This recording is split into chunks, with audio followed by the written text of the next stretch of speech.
Mga kasayan, SYM bonus. Mag-tune up tayo. Pwede tayong gumamit ng filler gauge at pwede tayong gumamit ng peeling gauge. Mamimili lang kayo sa dalawa. Kung wala kayong filler gauge, peeling gauge ang gagamitin natin. Ito siya kasayan. Kailan ba tayo dapat mag-tune up? Katulad nito kasayan, pansinin nyo. Open natin. Pag meron na tayong nararamdaman na kakaibang tunog,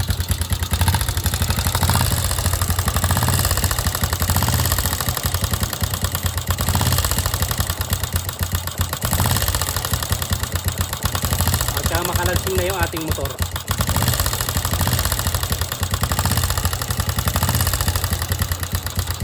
Ngayon kasayan, kung maganda pa yung tunog, huwag natin i-tune up. Pagka meron lang tayong hindi magandang naririnig sa ating makina. Ito siya sa SYM bonus ha, pwede rin sa mga XRM to. Style XRM tsaka mga style wave. Alisin lang natin tong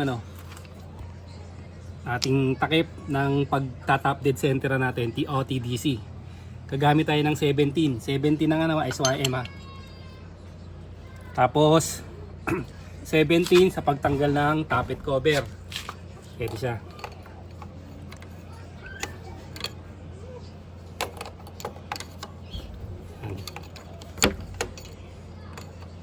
Tanggalin natin yung dalawa na yan. Sasaya na para mas madali natin siyang mai-tune up. Pagkatanggal natin ng dalawang tappet cover, lalabas na yung ating ito.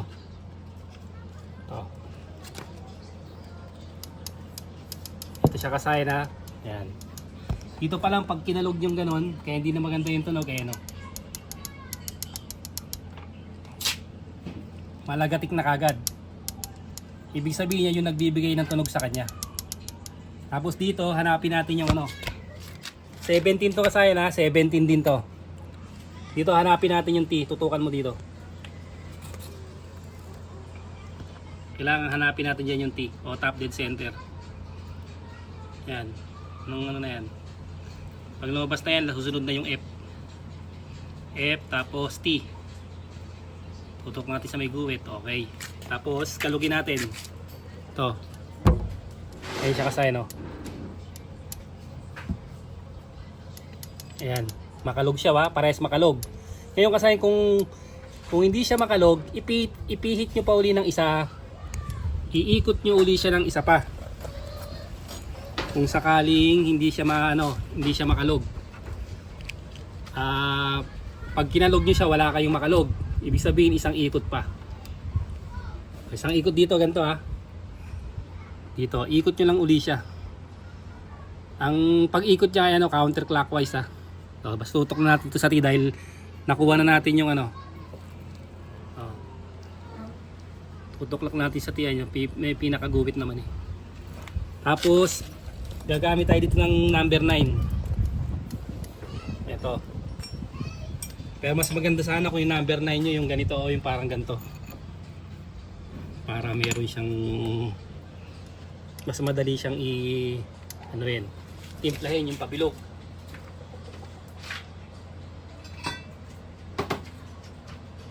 Tapos kailangan natin ng price or long nose para pampapaano natin. Ha? Ito natawag. Dito.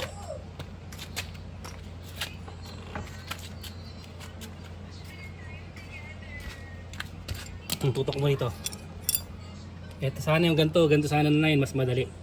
Ito yung gagamitin natin. Wala tayo na hiram yung gano'n natin, hindi na naibalik Mas to. Luwagan lang natin to kabilaan.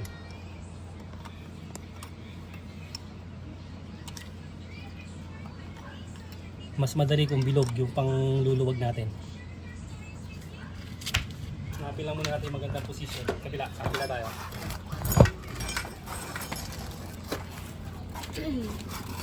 Dito ka.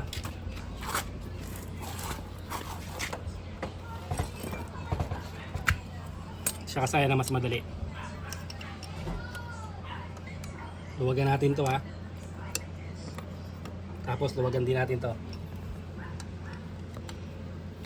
Kadalasan na nagdi-dewey kasi wala namang ano, wala silang filler gauge.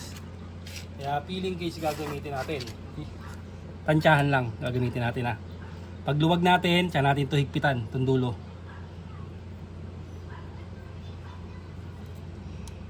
Yan, malakas pa yung uga. Tansyahin lang natin siya yung wala siyang, may clearance siya pero hindi siya makalansing o malagitik. Wag lang tukod. Yan, ito konti na lang to ha. Yan o. Ito. Konting tukod. Tapos pitan natin.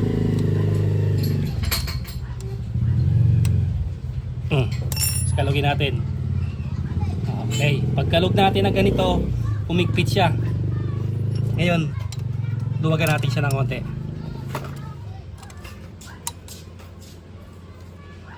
Tapos, gamitin na natin itong ano, long nose natin ha, luwag konti ito. Yung iba meron dito mga special tools na pampaano dito. Konti lang kasi hindi pa pwedeng wala siyang clearance. 0.5 ginagamit natin yan pag ano, gagamitan ng peeling gauge. Siya kasi na meron pang konti. Dito lang kayo magtsatsaga yung pagtimpla para makuha niyo yung maganda.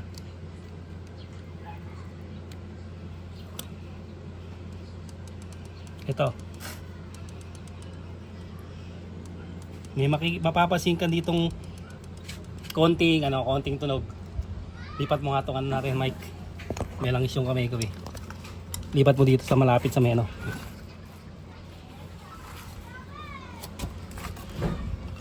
Dito.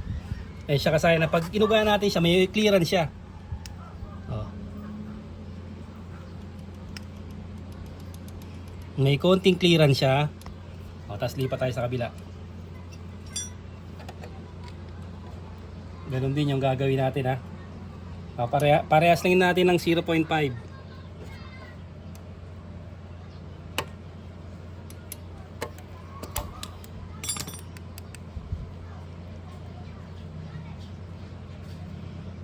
Ikot lang ng ikot tayo.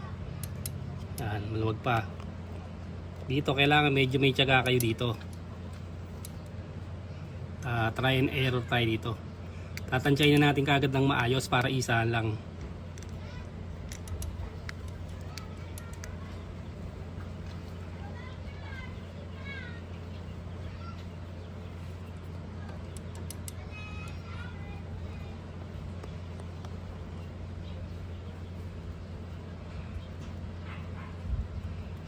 Kasi yung clearance niya pag hinigpitan natin tsaka ito, okay na to, di ba? Halimbawa yan o. Pag hinigpitan natin yan, hihigpit siya. Kaya magbibigay pa tayo ng ano, luluwag tayo ng konti. Ano, kakalog siya ha. Mas maganda kung ganito gagawin nyo ha. Gagamitin yung number 9. Kung number 9 kasi natin yan ay open. Hindi siya yung close.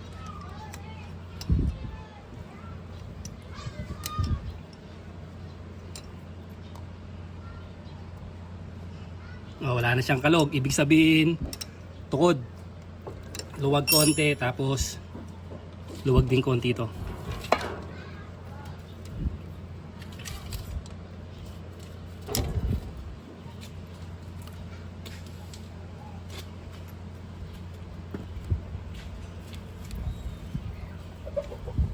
Para kumbaga isahan lang.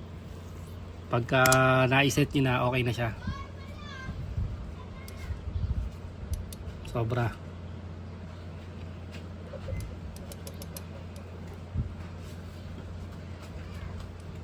Ayan na, yung konting lagitik.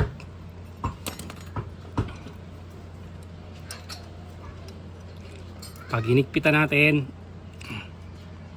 yun, okay na. Ayan siya.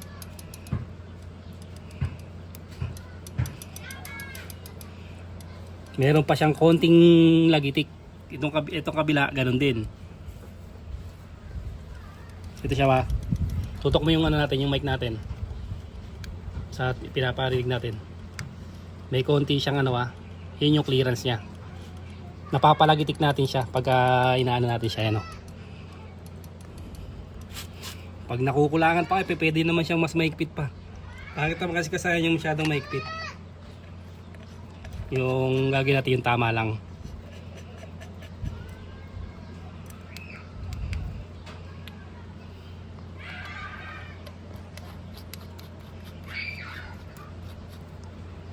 So, balik na natin. Tutok mo dyan yung ano natin para marinig nila yung pagkakaiba. Kanina pa tutol na lobat. Kaya kasi nag-charge lang tayo ng konti ng mic, ha. Ito na siya tayo. Hanggang yung pagkakaiba. Halos ang marinig mo na lang dyan ay ang kanyang card.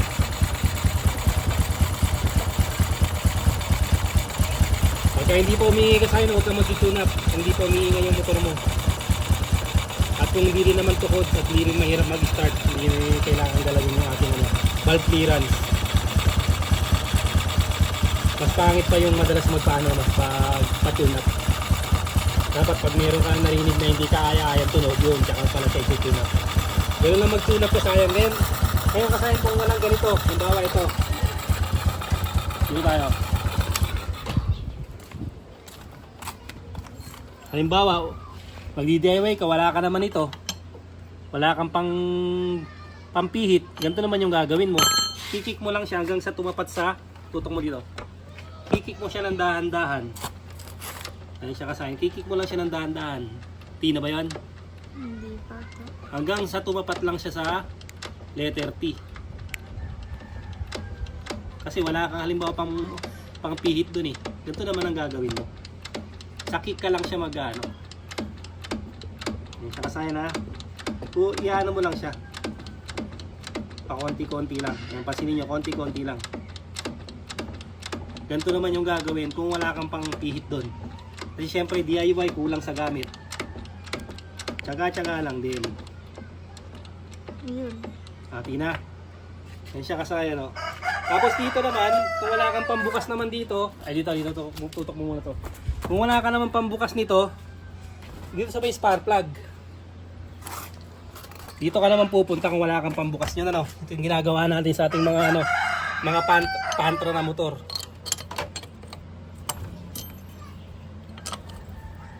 Kung wala ka naman doon, tusukin mo lang yung dito yung piston natin.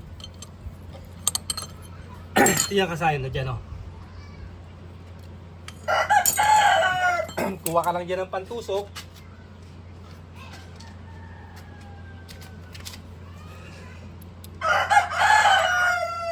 O pangsilip para makita madiretso mo yung piston.